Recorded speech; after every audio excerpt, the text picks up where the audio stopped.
Hi, everyone. I'm Niki Haris, and I'm the next artist to be on Onscreen and Beyond. Can't wait to see you.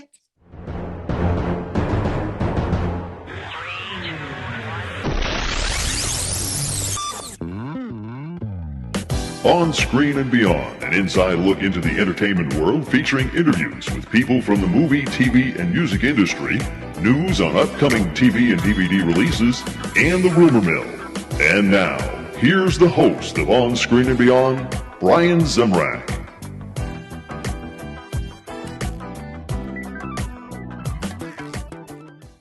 Great to have you joining us this week on Onscreen and Beyond. This is episode 735, and this is the show that brings you a celebrity guest each week from the movie, TV, or music industry, as well as keeping you updated on what is coming your way as far as remakes, sequels, prequels, upcoming new movies, TV and movie DVD releases, and the rumor mill. Joining us this week on Onscreen and Beyond, Niki Haris, who was one of Madonna's featured backup singers and dancers for years. And she will be at the Orinda Theater in Orinda, California on Sunday, April 27th. I'm your host, Brian Zemrak, and this week we have information on Mark Hamill, Liam Neeson, Rebel Wilson, and so much more. So get ready for a great show. We got a great guest coming our way too. So Niki Haris in a few minutes right here on Onscreen and Beyond. And thank you for checking us out. Check all our past episodes by going to onscreenandbeyond.com. You can get the video versions of this show on Spotify and YouTube. Now, this is only from the past year. We've only done the videos for the past year. But, of course, our audio podcast, that's been going on for 17 years. And you can hear all the episodes of all the great guests we've had by going to your favorite podcast provider or going to onscreenandbeyond.com or, wherever you get your podcasts, you can find them there. But if you'd like the video versions of the newer ones, we will have those on Spotify or on YouTube. So be sure to check them out.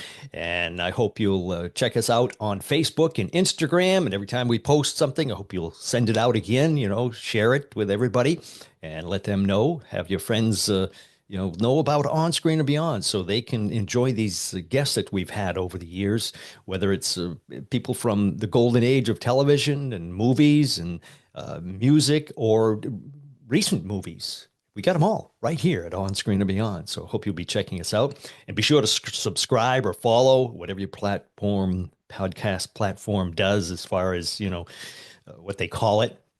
But that way you get the episode immediately as soon as I release it out there. You can go to Apple Podcasts, Spotify, Amazon, Alexa, Podbeam, all of them. We're just about on everything as far as I know. And, hope you'll be listening. And singer Niki Haris, one of Madonna's backup singers for years, is joining us. But first, it's time for remakes, sequels, and prequels on Onscreen and Beyond. Please hang up and try again. Remake, sequels, and prequels. May 23rd, Mission Impossible, The Final Reckoning arrives in theaters. August 1st, The Naked Gun with Liam Neeson strolls into theaters. Something new for Liam, comedy like that. And Megan 2.0 will scare us in theaters on June 27th. And here's something unusual. A pop musical, Juliet and Romeo. Retelling of the Romeo and Juliet story, starring Rebel Wilson, will land in London theaters. Now, this is for people in the UK, and that's coming out on June 11th with Jason Isaacs and Rupert Everett. And on December 5th, Five Nights at Freddy's 2 arrives from the franchise. And that's it for remakes, sequels, and prequels. Coming up next on Onscreen and Beyond, it is upcoming new movies. Upcoming new movies, September 12th. Look for Mark Hamill in The Long Walk from Lionsgate. And A New Boy, starring Cate Blanchett, will arrive on the big screen on May 23rd. And Jefferson White from Yellowstone fame will play Lee Harvey Oswald in a new film called November 1963. And it's about the shooting of JFK. And that's it for upcoming new movies. Next on Onscreen and Beyond, movies and TV on DVD and streaming.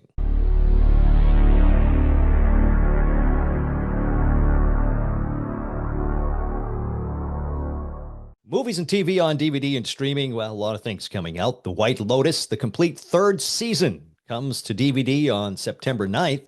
And on June 24th, I Know What You Did Last Summer returns to 4K Ultra HD.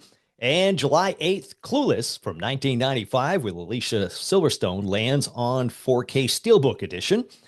And it looks like 2000's Bring It On jumps on to 4K on June 24th. And also on June 24th, look for Novocaine. That's a new movie. And it's to land on 4K and Blu-ray not long after it was released in theaters. And that's it for movies and TV on DVD and streaming. Coming up next on Onscreen and Beyond, it's TV and entertainment time.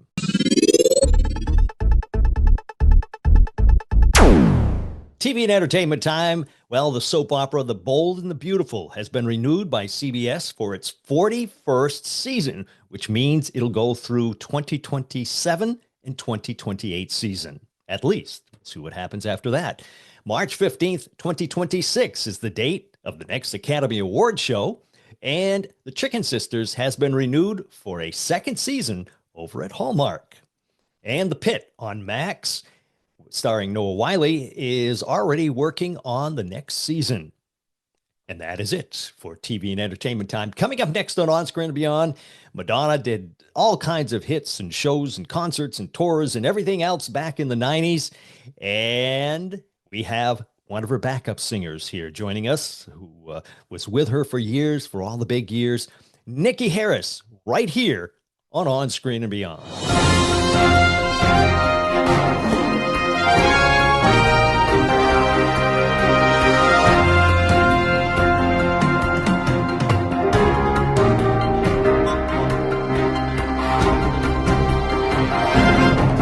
Today on Onscreen and Beyond, our guest is a singer whose voice has been heard on many hit records, such as Natural Selection's Do Anything and What's It Gonna Be from Jelly Bean, as well as having several jazz, pop, and gospel albums of her own. She was one of Madonna's backup vocalists from 1987 to 2001, and she sang on many of Madonna's hits, including Vogue, Music, and also on her tours. On Sunday, April 27th, she will be performing at the Orinda Theater in Orinda, California. It's Niki Haris. Niki, welcome to Onscreen and Beyond. Thanks, Brian. Thank you so much. I think Madonna's going to be mad that she got, lower billing than Natural Selection, but okay. All right. Well, building up. So. I was building up is what I was doing. Okay. Fair enough. Got to keep the suspense building. So exactly. Sheryl Crow and Mick Jagger and Ray Charles don't count. Let's start with Natural Selection. God bless. I was doing research on you, and it's like you have had an incredible career. It's all right. It's all right. Mick, no. Look. Grateful. Because I'm a woman of a certain age, so I'm just grateful that they still allow me to put the mic in front of my, mouth. So, well, before we get into anything, okay. I just want to talk about a little bit first about Sunday, April 27th. You're going to be at the Orinda Theater. Mm-hmm. Now, have my you first time there? I was That's my ask. First time there. Yeah, I'm excited. I got friends and family coming. And I can't wait. It's going to be really, really fun. Just me and a lovely trio singing beautiful songs. Oh, so can't get wrong with that. It's going to be a trio. Okay, I didn't know that. Yeah, from what I know, it's my musical director, and then two guys actually from up where you are. Daniel Fabricant and David Rokish, I think his name is David Rokish. Yeah. Okay. Wow. So it's going to be fun. Yeah. Now. You have done massive stadiums where you've performed, and you're going to be doing a very intimate, close thing. Do you have a preference? My favorite. I like preferably a couple of hundred max is what I really like, and the ability to go out. Sometimes theaters don't allow you to come off the stage and go into the audience. So actually the smaller, because I grew up with my dad, playing jazz clubs. So it was always, everyone's accessible as far as to the touch. I always used to say, when you're on in stadiums, you can just put a stand-in, and as long as there's a wig on, they'll think that the artist is there, which, hate to say it, during sound check, many times it is a stand-in that they, so the people don't know, as the people are filing in, they see a certain person that they think is that person, but it's not that person. So that lets it's like, now with bigger screens, they can do up close stuff on them, so you can tell if they're actually there. But who knows, with makeup and it's all smoke and mirrors anyway. So and that's the other thing I like about smaller venues. It's not really, you can't do a lot of smoke and mirrors. It's really about you, the mic, and the audience. It's really much more of a conversation, which I really like. Yeah.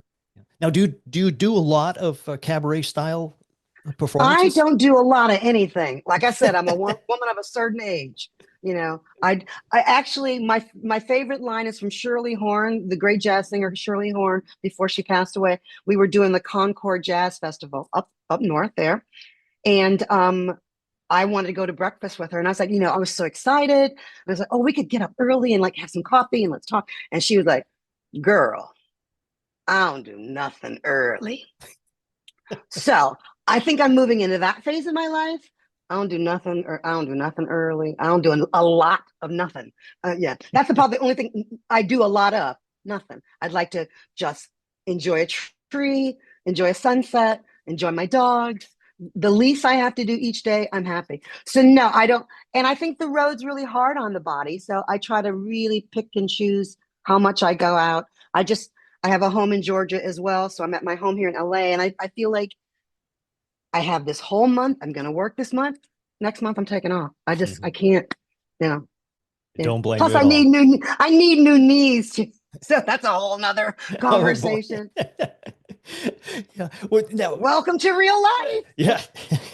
That's the way it goes. Yeah. Of course, as the audience, we're always thinking, oh, they're being served and they have people serving them. And I'm being served. All right. I am being served real life. I'm being served age. Look, and I'm just trying to serve up music and good songs. And I think at the end of the day, especially because as as time passes, you realize, okay, we know how this ends for all of us. We're all on a ticker.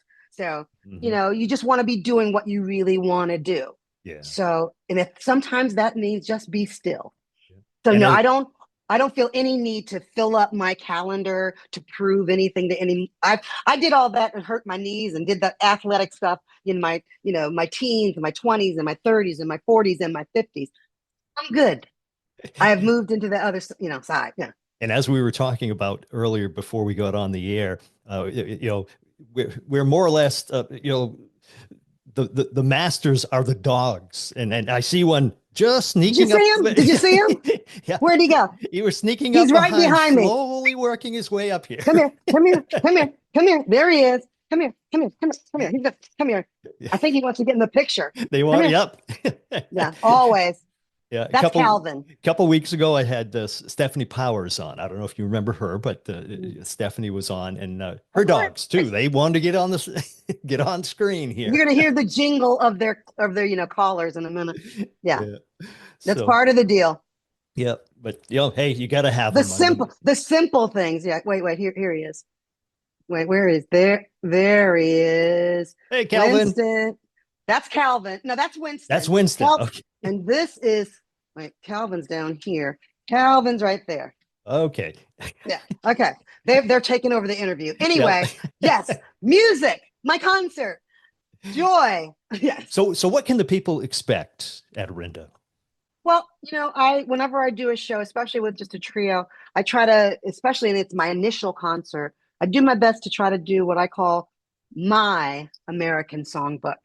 And so that's everything from the traditional songbook, from Cole Porter to Gershwin, Jules Stein, great song, but I also do my best to try to bring in things that represent my America, so it'll be songs that some people are familiar with, some people aren't, but it's songs that moved me and touched me and made me grow, as a singer. So I won't, display any of my secrets just yet, but you'll love it. Yeah. And it'll be a lot of songs that move the heart. Now, you mentioned that you know, songs that mean something to you. I feel, and maybe I'm wrong, you know, but if you're doing things that you enjoy, it's going to radiate out to the people, as opposed to you doing a song that you could care less about. You know, I just think it would, you know, maybe you can fake it and try to get it out there. But if you're really doing something that you love, it's going to show. There's no question. That's right.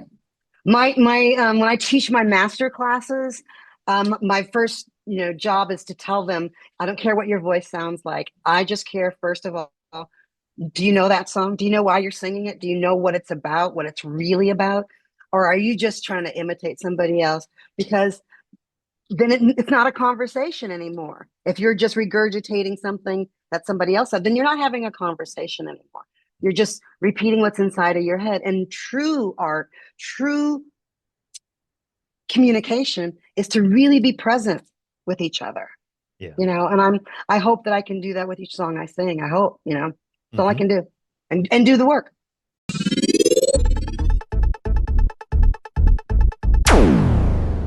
Hey there, Debbie Gibson here, and I'm on Onscreen and Beyond. You mentioned that you performed with your father. Was that from when you were a little girl? I mean, is music always been part of your life? I'm the youngest of six. My dad is a jazz musician, Gene Haris, from Gene Haris and the Three Sounds, and he was always on the road. And so I started working with him more when I was, during my Madonna years. I would go from Giant Stadium and go down to the Blue Note, or just remember doing gigs playing here in LA. Like we did Staples Center, and then I would come down and do Catalina's, the jazz club here. And so I was the youngest, which meant I was always vying for attention. I had an older sister who passed away at 36. She was the real singer. She was the real beauty in the family. I always wanted to be the Black Carol Burnett. So I just was always like, I'm going to make you laugh, gonna figure it out. Come on, while doing that, try to steal the big piece of chicken. That was me. So yeah, but music has always been there. I just didn't think I was always going to be doing it. I went to college to be, I study history. It was not necessarily that I was going to do music. Music became a way for me to make a living, and because I knew songs. Yeah. Wow. Now you mentioned earlier, the different people, Madonna, and of course, Mick Jagger. And now, how did you get involved with Madonna? Did you? Oh, you didn't just call her up and say, hey, Madonna. Absolutely. Well, what I call my first big steady job was for the Righteous Brothers. Okay? Bill Medley's been a guest here on my show. Well, Bill Medley bought me my first car. Bill Medley and Bobby Hatfield bought me my first car. And I'm from Michigan. And so when I came out to California, I had to learn how to drive so that I can get to school. And then part of the deal was when I was working with Bill Medley and Bobby was that if you stay in school, you'll always have a job with us. So I happened to be in Vegas on a gig with them and got a call from Freddie DeMann, Madonna's manager at that time. And they said they needed a singer dancer. And I was a really quick study who could sing and dance. And part of the deal was I had to be able to fit the costumes. So I didn't even know who she really was. And, she was still on the verge of becoming a huge star. And Bill Medley said, just go on the plane, see, if you don't get the gig, you can come back here, our, shows tonight. So go and do the audition. And I got there and it was like 200 girls and she let me go first. And, I got the gig, blah, blah, blah. But I had to learn 17 songs, 17 choreography moves for each song and be able to fit the costume. And I had 1 week to learn it all. And the next week I was in Japan. So, wow. Yeah. And that was all, I have to say, part of that is because I was a cheerleader, a gymnast. I knew how to quickly get steps really fast. And because of Bill Medley and Bobby and doing shows, doing stuff like Disneyland, Knott's Berry Farm, all that stuff down there that I was just doing just to get through college, made it much easier because it was like, oh, this is just another show. I just got to, I didn't have the like, oh, you're working for Madonna. It's a really big stage. And then as when by the time we got to Japan and people were like, throwing clothes at us and, screaming fans at the, airport, and we couldn't get off the plane and stuff like that, then I realized, oh, this might be something like might be on the Beatles level, So it was crazy. Yeah. Yeah. Wow. Now you mentioned and the good news. Go ahead. Sorry. No, go ahead. I mentioned the Beatles. You were about to say. I got you. Yeah, but you got to work with, maybe you got to work with some of them. I don't know, but you worked with Julian Lennon? Oh, I did work with you. God, you did do your work. I do research. Oh my God. Yeah, I did Julian's second record, I think it was. Yeah. And yeah, dear friend, sweetheart, lovely. Used to go up to Laurel Canyon to his place and do, work with him. And yeah, it was great. Yeah, that's on there. That's part of the book. I won't tell you some of the things that happened because it was the 90s. Yeah. Yeah. And other people that you've worked with, Mick Jagger. What was this with? The solo tour with Mick Jagger. Yeah, I got a call to go do that and went over to New York, and that was nuts. But anyway. Now you knew of the Rolling Stones when you were growing up, I presume. Of course. I mean, you must have been. Like I said, I'm a woman of a certain age. You must have been in awe, though. I'm gonna tell you, really, when I was in the rehearsal hall with Mick Jagger. That didn't even. It was it was another gig for me. It's another gig. That part was another gig. It was being on a private plane with him. That's when I was like, oh yeah, this is superstardom here. This is when you just get to call all the shots, kind of thing. That's when I realized, okay, yeah, okay, oh yeah, that's right, you're Mick Jagger. Yeah, seeing Mick Jagger come out of a small bathroom on a plane, you were like, oh yeah, okay, yeah, this is different. Wow. Now, without going into any detail of anything, I'm sure you don't want to, but of all the people for the book. I'm Bill Medley, and I'm on Onscreen and Beyond. Of all the people you worked with, though, is there somebody, you don't even have to name them, was there anybody that, you said, this is really strange, working with this person? Yeah, me. Working with me is strange. I'm still figuring it out. Hey, look, I'm not going to lie to you. I'm still a work in progress. What's really strange? Yeah, I'm still curious. And I think that's, I'm curious about what, things I could possibly do. Let me try this. Let me try a song that sounds, because especially I live in Georgia now. It's like, I'm hearing music that is touching me in a different way where I would have kind of put it off before being in LA. I would like, it's too country sound. I'm hearing songwriters and meeting songwriters. There's so many down there in the Carolinas, and that it's opening me up. So that feels, how about this? It feels strange, but it also feels really empowering, especially in the world we live in today. I get to really try to work with and make music and harmony with people who don't live like me and don't come from the same place I come from. And maybe didn't even vote like I do. But we have to figure out a way to make music, to make harmony. And at the end of the day, that's really what life is about. It's like, be with people that don't look like you, that don't necessarily pray like you, but figure out a way to make music with them, Yeah, music's for everybody. In the figurative speak, yep. You got to figure out how to make it harmonious on some level. Yeah. So, and maybe that's what's strange. I never thought of myself ever even saying those kind of words. So something is shifting for me, and maybe it's because I'm in my 60s. That, once again, you feel you don't look it though, Niki, I gotta tell you. Oh, well, thank you. Well, they say we don't crack. But I'm here to tell you, living in Los Angeles, we do shift. Things do shift around a little bit. Yes, things will move. Things will move. So, and as they move, hopefully they move in here and they move in here. I'm hoping that things start to shift and that I can be a little bit more gentle with myself, which allows me to be a little bit more gentle to the outside world. Get some of that shell off, and hopefully that's what I'm finding strange. It's like, oh my God, I think I might be growing up. Now, you mentioned, you hinted toward it was very physical doing what you were doing when you toured with Oh, yeah. Madonna. I mean, you were going all over the world and doing tours and on stage, I don't know, maybe every other night or whatever it was. And is it really that physical? Well, I always say, there's certain lessons that Madonna really instilled in me. And one of them was definitely take care of your body. You say I don't look my age, but I do have bad knees. I broke my, foot off my leg. I was in a wheelchair for a year. I learned how to walk again, and then did another tour with her, which I call my Muhammad Ali tour, because it was one of those moments when you realize as an athlete, okay, I can't do this anymore. I'm injured. And I'm trying to do what I used to be able to do, or is even more now I say it, what you can do at 24 is different than what you can do at 44 with an injury.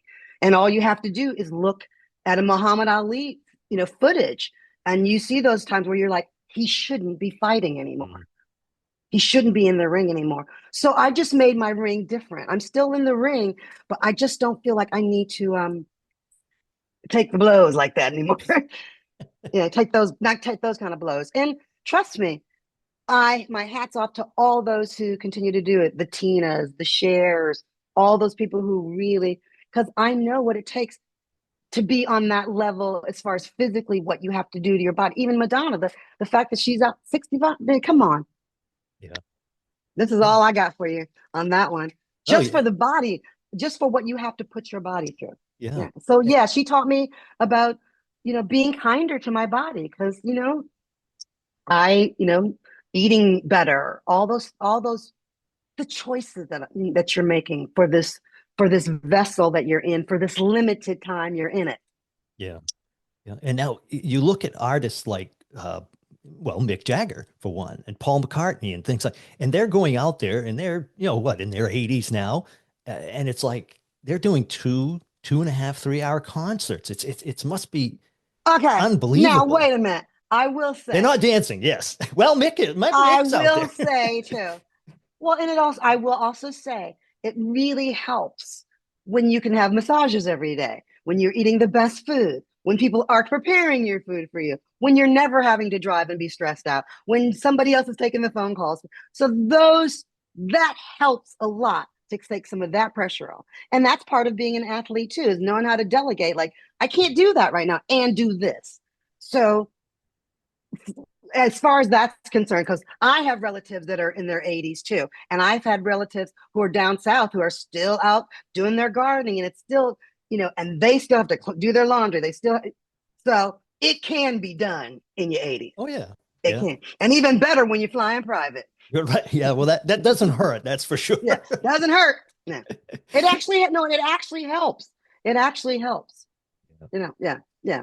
As we well know, we know about the disparity in this world. Trust me, I sing for some of those people, and it's like, I've met people who are like in their, I won't say it, lady, on their second lung transplant. It's like, how'd you get that? I'm just trying to get health care. How'd you get your second lung?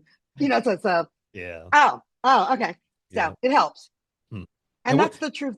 That's the truth of the matter. Yeah. What was Madonna like to work with? I've never been asked that question before. That is Really? amazing. I've never been asked that question. Sarcasm enters the room. What period? I mean, I was with her from my 20s into my 40s. So what period are you talking about? Yeah. Well, did it change over time? Also, we all change.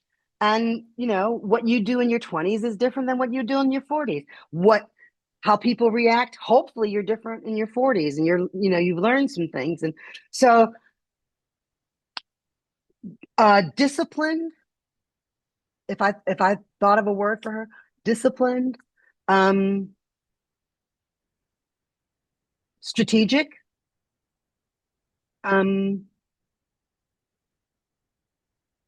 what else?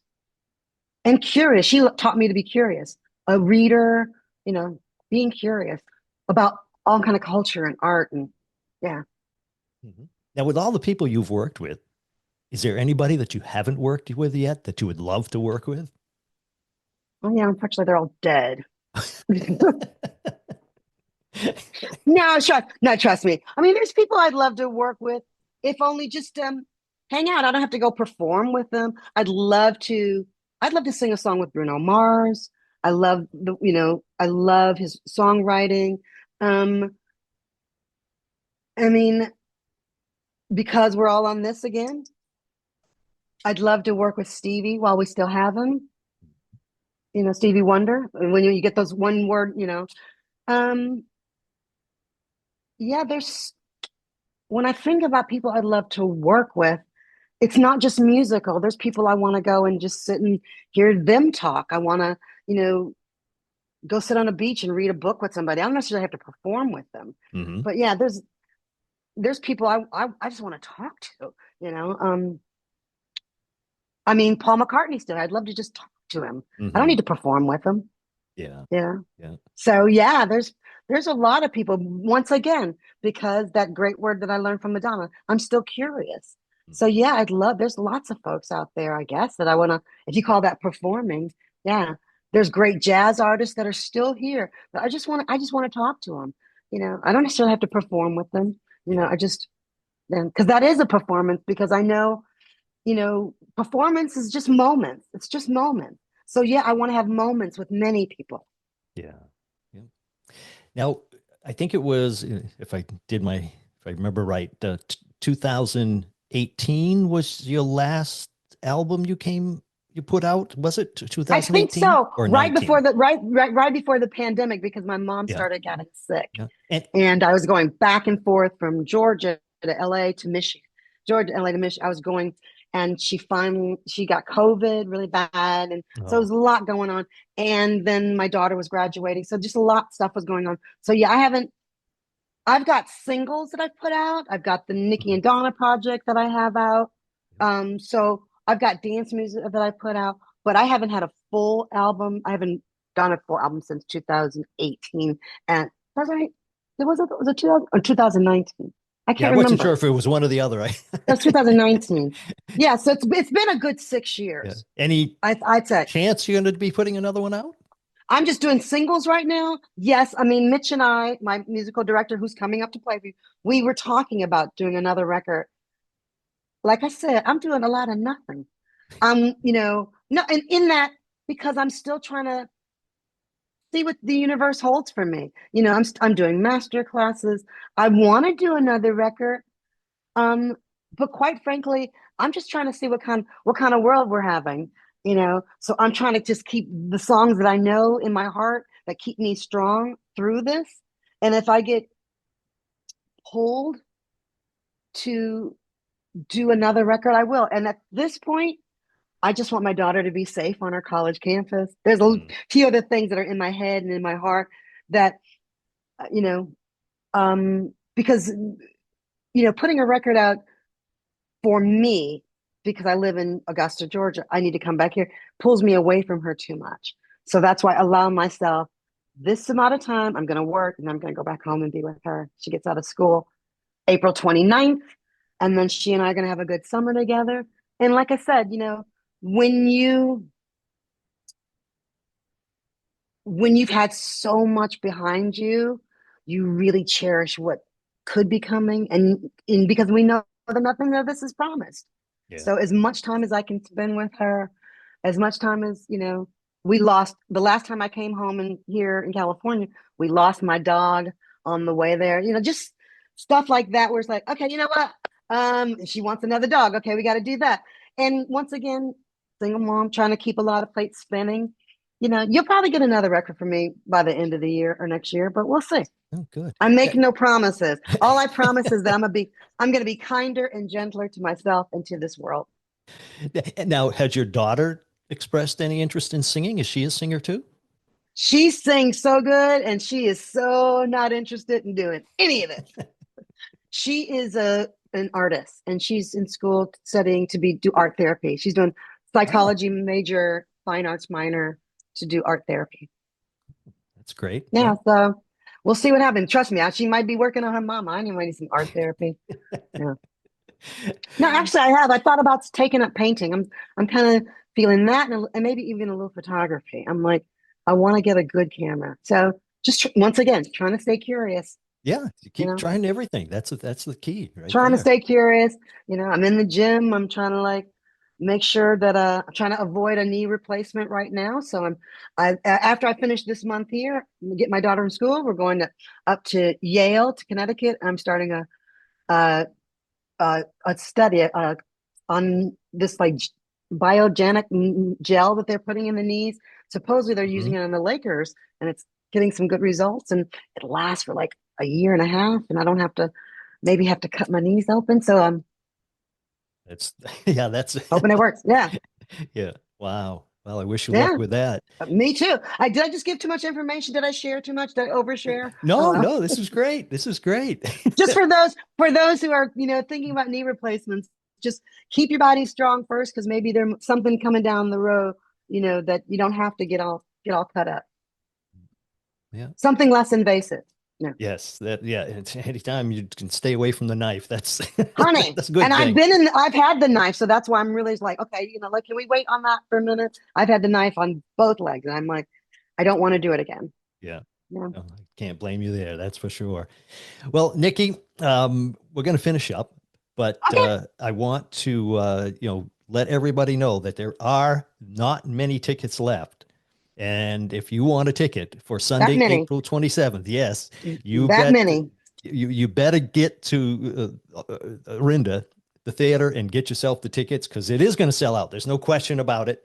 Oh, And you're sweet. they're going to go quick. So go ahead and get them before they go, and you're going to have a great evening with Niki. So, Brian, thank you so much for even doing this for me. well, I thank really you. appreciate it. And Orinda Theater, thank you for inviting me. I hope it's the beginning of a long, long relationship. And Orinda, I can't wait to be there. Yeah. And All Niki, right. final question. Oh, we have more. Yep, we got to There's get more. with the last There's question. more. When you sit back and relax, what are your favorite TV shows and movies? What do you enjoy now and of the past? What are you watching? Oh, you're good. You're good. Look, I can continue to watch any Lucy. I love Lucy. Because I grew up on, though that was my babysitter. I can watch reruns of Carol Burnett and still love it. If you think I'm talking about old stuff now, Yep. But good stuff. duh, Good stuff. good stuff. As far as I'm concerned, good stuff. Me too. And I just finished White Lotus, like everyone else that I know of, so I got a lot of commentary. I could go on that one, but I've been enjoying that. I was disappointed with it. I thought it was slow myself, but that's just my opinion. It is. It is. It's like a book. It is definitely so. That's why I like the director, Mike White, because I think I like what he doesn't do as opposed to what he does do, because there's so many shows that you can feel the audience saying, okay, she's got to win, and he'll go, maybe not. So I think that's a little bit more clever sometimes. Yeah. Of what he doesn't do is what he does, which, I can watch old Alfred Hitchcock's because I love even his television show, not just his film, because of what doesn't happen as opposed to what you think is going to happen. So, sometimes that's a little bit more interesting. It's like a singer or a musician who plays something that I would never think that they would do that, as opposed to what you think they ought to be doing, or I wish they played. No, sometimes it's far more interesting. There goes my assistant back there. Robbie, he's waving at you. It's far more interesting sometimes to, like with all things. It's like, who? It's like with cooking. It's like, who would have thought to put that spice in there? Who, Yeah, a little bit more interesting to me. I wish I could say I'm looking forward to Handmaid's Tale. Handmaids, yeah, I'm saying it right. Yeah, Handmaids, yeah. Robbie just started it, so I'm trying to get my soul prepared for it. So I think I'm gonna watch it. I'm not sure. I'm slowly deciding if I want to go down that rabbit hole again. Yeah. And so I may start Yellow Jackets. That's the new stuff that I'm doing. Yeah. Yeah. Well, and I know anything Fargo. Any Fargos, yes. I love. Any Fargos. Yeah. Yeah. Well, Niki, thank you so much for taking the time to share with us. It's been a pleasure to have you. And like I say, Sunday, April 27th at the Orinda Theater. People should be getting there because it's going to be a fantastic show. Showtime is, I think, 5. I think it's an early one because it's a Sunday. Yep. So everyone know that. It's a 5 o'clock early show. So enjoy, and we can hang out and talk afterwards. Yeah. Thank you so much for joining us. Thank you, Brian. Appreciate you. Thank you so, so much.